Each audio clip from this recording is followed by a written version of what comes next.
Now, let's look at the muscles which produce wrist movement. There are 3 flexors and 3 extensors. We'll look at the flexors first. The 2 important ones are flexor carpi radialis and flexor carpi ulnaris. They both arise from the medial epicondyle, where they share a massive tendon of origin, the common flexor tendon, with 2 other flexor muscles. In addition, flexor carpi ulnaris has an extensive ulnar head, which arises from this border of the ulna.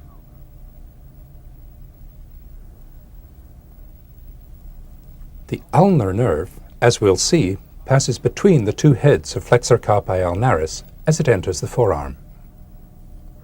The 2 wrist flexors diverge to arrive at the radial and ulnar sides of the wrist.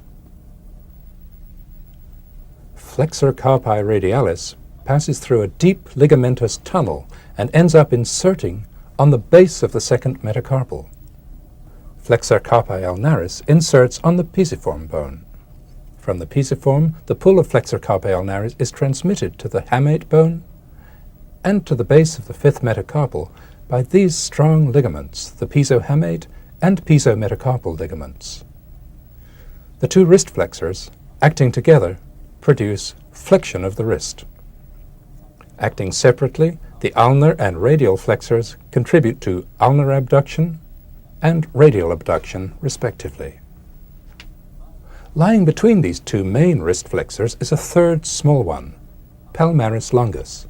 It arises from the medial epicondyle like the other 2. Its tendon, seen here in the intact forearm, lies superficial to all its neighbors and inserts not into bone, but into this dense layer of fascia, the palmar aponeurosis, which covers the palm of the hand. Through this soft tissue insertion, palmaris longus helps to flex the wrist. It's frequently absent. Now let's go around to the other side of the forearm and see the wrist extensors. Here they are, extensor carpi radialis longus and brevis, and extensor carpi ulnaris.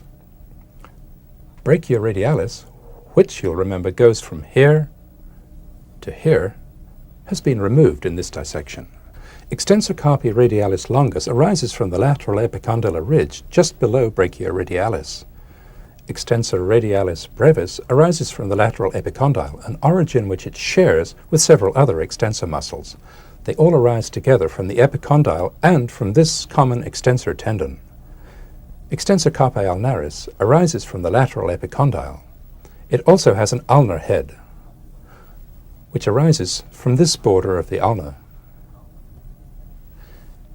As the extensor tendons cross the back of the wrist, they pass under this structure, the extensor retinaculum, which acts as a pulley. Extensor carpi radialis longus and brevis are inserted on the bases of the 2nd and 3rd metacarpals. Extensor ulnaris